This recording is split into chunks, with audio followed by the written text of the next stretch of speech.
it's time to English New Edition for tonight headlines. So we have inaugurations of course facilities and the receptions of professional kitchens in the region of Arta. For the international scene, Israel continues to strike in the Cisjordanis Netanyahu under pressure. Welcome to our newsroom.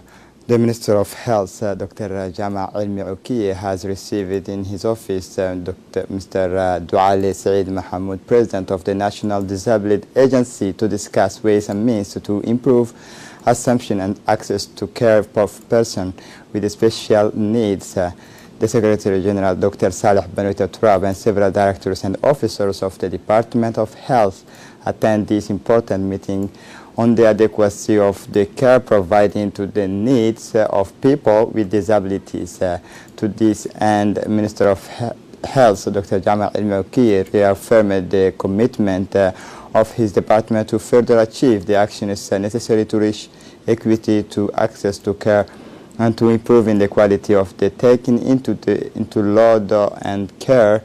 Note the hospitals and the main health services have already recorded major advances in this area, especially through the amenity of windows exclusively dedicated to persons with special needs in the entrance desk or the constructions of the access ramp at higher level in the buildings. For his part, the Minister of Health, Dr. Jama Ilmi reiterated his full and entire cooperation to work closely in collaboration with the National Disability Agency on all questions relating to accessibility and equity in health care in hospital environment.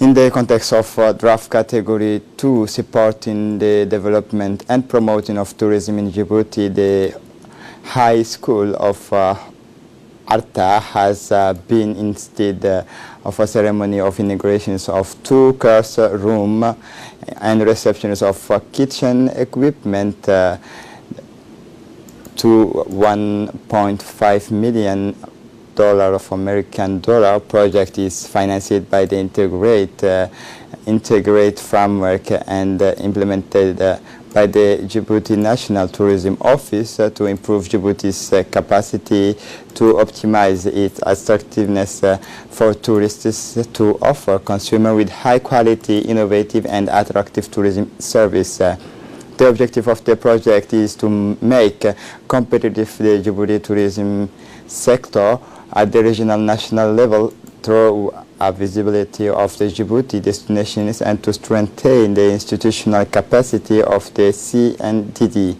The Director of the Crafts and Tourism and the Hotels, the High Hotel Arta, the Minister of Trade, Hassan Muhammad Arbahim, the representative of the Integrate framework, Mr. Indiaye, and the prefect of the regions of Arta, Abdullahi Drar have unveiled the inaugural plate after the official had a guided visit of the new facilities for kitchens and courtesy rooms. On behalf of the Ministers of Education, the Secretary General of the Ministers of National Education and Vocational Training, Mr. Mohammed Abdullah Mahyub, has in his speech exhorted the students to use the equipment with good ethics. For his part, the Minister of Commerce, Hassan Muhammad Arbahim, thanks for their support and has indicated that this project will reinforce the tourism sector in Djibouti. The Secretary General of the MINFOB, Mr. Mohammed Abdullah Mahyub, yesterday at the end of the year, at the end of the training of trainers of technical education and vocational training focused on entrepreneurship. Many executives and managers of the MINFOB, including the general directors of the Abdul Qadir Humed, the Inspector General of the ETP, Mr. Mahdi Umar Farah, and Isman Ibrahim, advisors to the Ministers of National Education, the National Secretary and Commissioners of UNESCO, attend this ceremony, which brought together many teachers and trainers of the ETP. It should be noted that around 20 readers and trainers from the ETP attend these training sessions offered by Mrs. Jacqueline Kisato, professors of University of Nairobi in Kenya. The training, which lasted for 19 to 12 December, was supported by the UNESCO office in Djibouti. More generally, this training of ETP trainers, entrepreneurship is part of the implementation skills. The organization itself has organized a ceremony of present report. The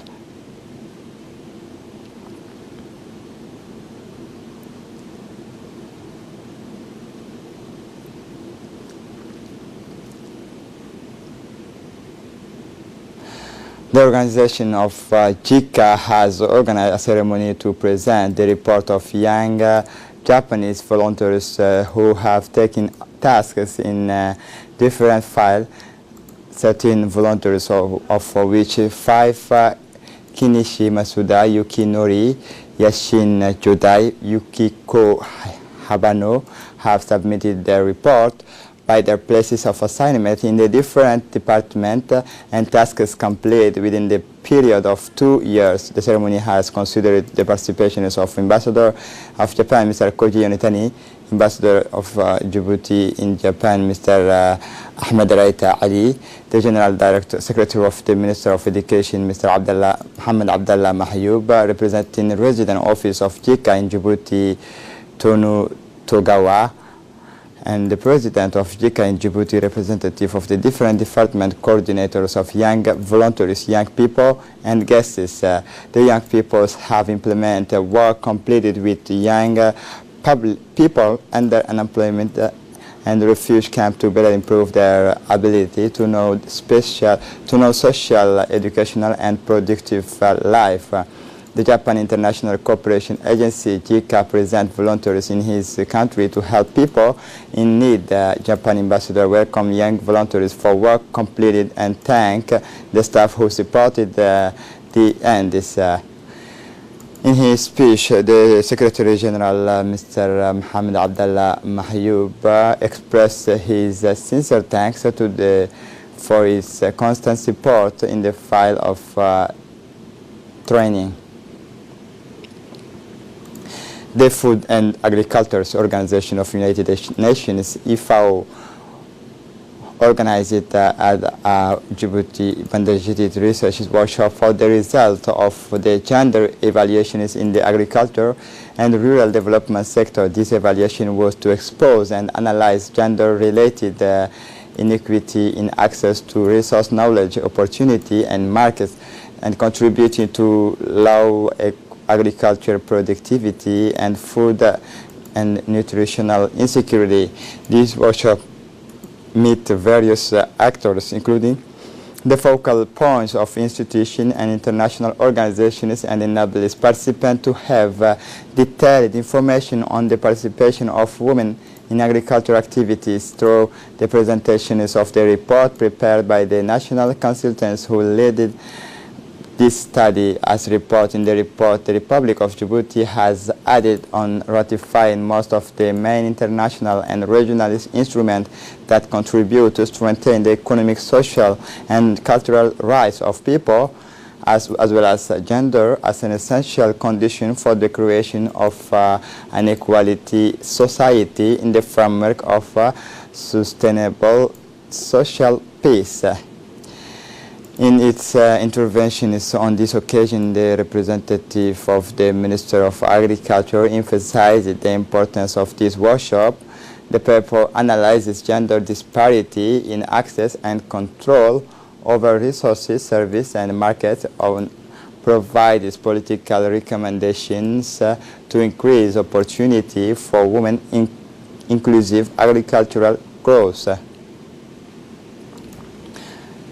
The Committee of Olympic President Aisha Garad Ali has received this morning at the headquarters of the National Olympic and Sporting Djibouti Committee the Somalia Minister of Youth and Sport, His Excellency Khadija Mohammed Diriye, who was accompanied by an important delegation. The meeting was taken into the presence of the close collaborators of the Committee of Olympic, the President of the FD Djiboutian Federations of Football, Mr. Suleiman Hassan Wabiri.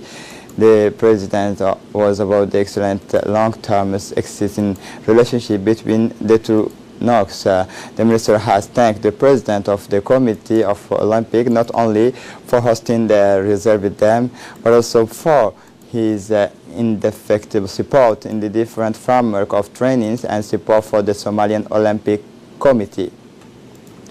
The Saudian School of Djibouti organized a ceremony devoted to the commemorations of the International Day of the Arabic Language that coincided every year on 18 December.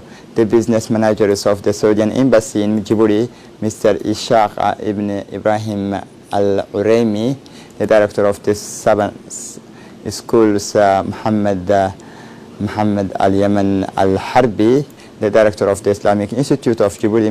Many directors of private schools Arab attend the ceremony. During this event, the students of this prestigious educational institute have presented different presentations to celebrate this day devoted to the international celebration of the Arabic language as an official language of the United Nations.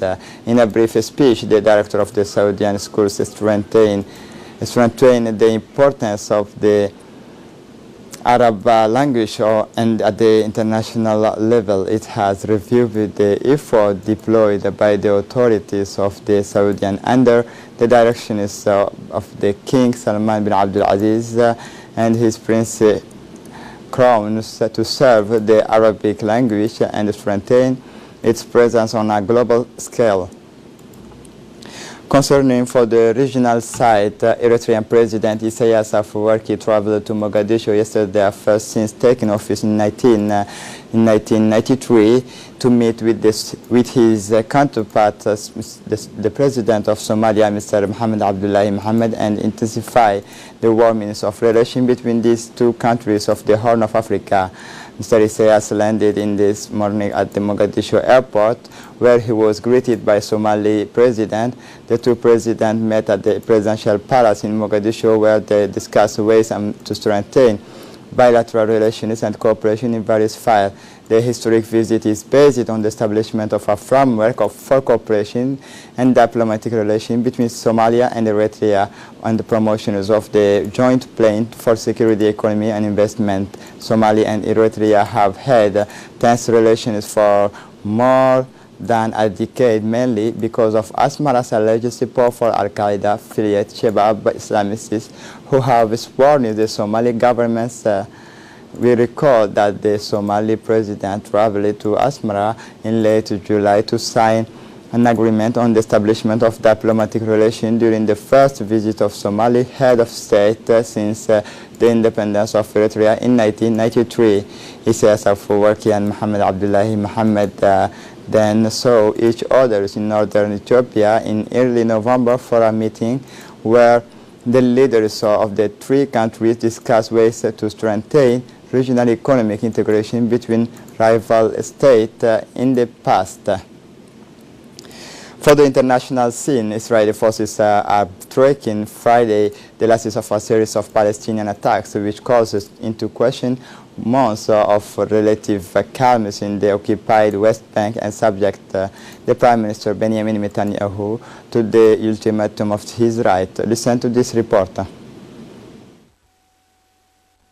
Of deadly West Bank attacks call harm Israel's security condemnation, with Abbas force spate of recent attacks call inspire copycats and lead to a cycle of revenge and retribution. Although the security force chalk up to success Wednesday night in the hand for the perpetrator of terror attack in the West Bank, the officer was making an effort to explain the sensitive nature of the situation on the ground.